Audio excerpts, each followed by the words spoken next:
This is Angaur in the Palau Islands in the Pacific. Here, on the march to the Philippines, United States troops landed. In grim, close fighting, they move up to seize vital airstrips and outflank the last Japanese island garrisons guarding the Philippines' approaches.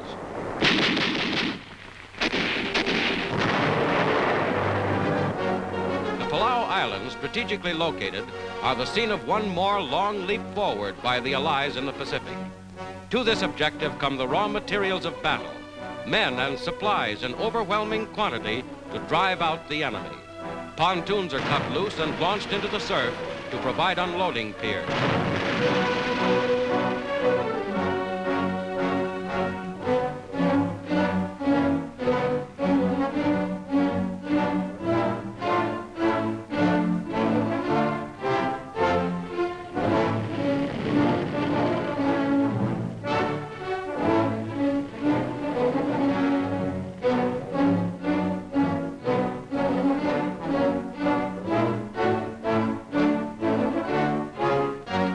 Grasshopper scout plane takes off on a reconnaissance mission.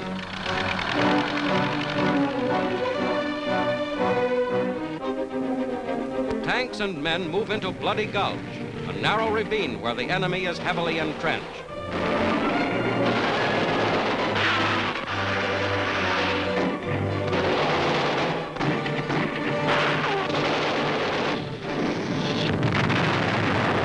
A tank hits a Japanese mine.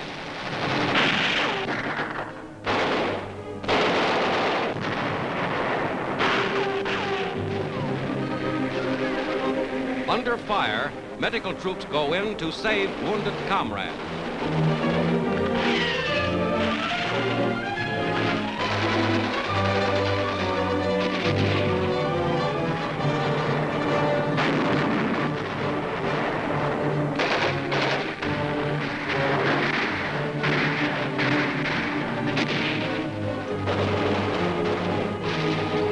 The battle for Bloody Gulch continues.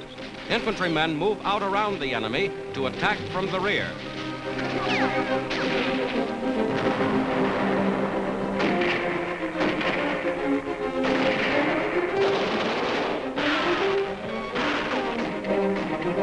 Back from battle, objective won, and the war in the Pacific continues toward a successful end.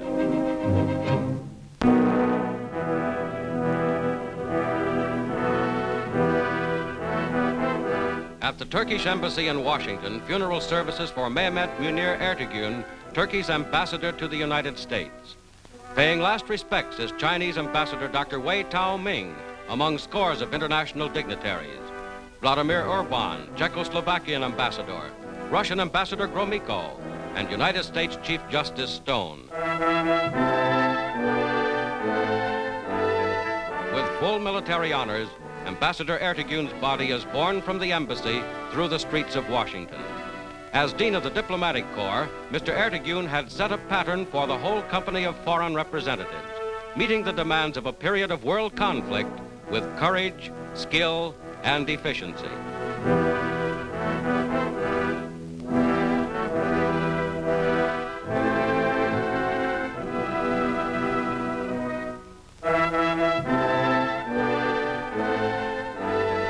Into Arlington Cemetery, last resting place of American heroes, an Army caisson bears the coffin. After temporary internment here, the ambassador's body will return to his native homeland.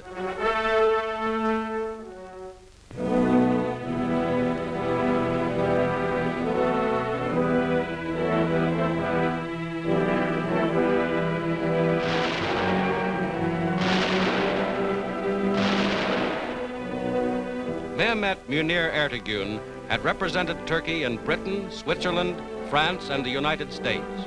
His passing deprives the international scene of a valued counselor.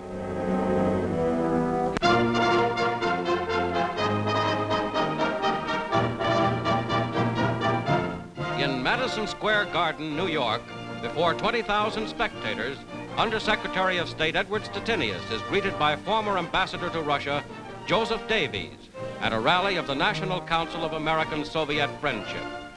Russia's ambassador, Andrei Gromyko, is welcome to this impressive celebration. of the 11th anniversary of the re-establishment of diplomatic relations between the United States and the Soviet Union. Ambassador Gromyko, British Ambassador Halifax, Undersecretary Stettinius, and Ambassador Davies. Ambassador Gromyko emphasizes Soviet-United States cooperation. It gives me great pleasure to be present for the second time at the great meeting in Madison Square Garden, dedicated to the date of the re-establishment of diplomatic relations between the United States and the Soviet Union. Our countries are marking the 11th anniversary of the re-establishment of these relations.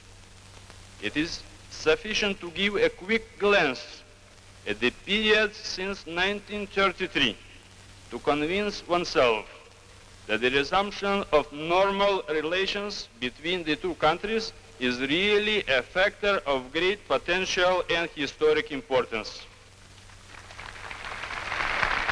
It is also unnecessary to speak extensively of the tremendous importance which successful cooperation between two such great countries of the world as the United States and the Soviet Union has and will have in the future. Undersecretary Stettinius speaks of the common goal. It is a great honor to me to have this opportunity afforded by the National Council of American-Soviet Friendship to speak this evening of the close relationship existing between the United States and the Union of the Soviet Socialist Republics. The friendship between our two countries is a cherished heritage of our people. Our relations have grown close in the ordeal of this worldwide war in which we have joined our efforts in a joint cause. We are winning this war.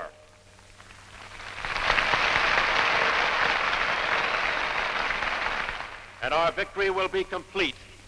It will be a common victory wrought by a common effort, one for the common good of the peace-loving peoples of the world.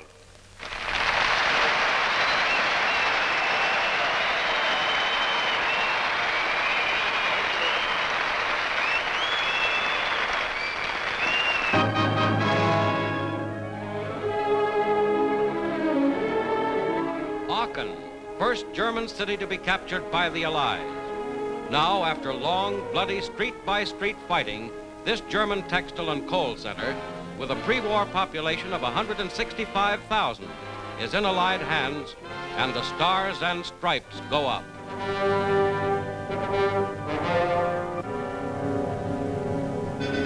The last members of the German garrison surrender. Their commander had refused to declare Aachen, on the path into the Rhine Valley, an open city. Of the 3,000 Nazi troops who defended it, only 800 remain.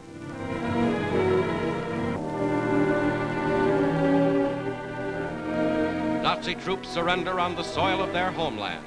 They march from Aachen, the first German city to be conquered since the Napoleonic Wars.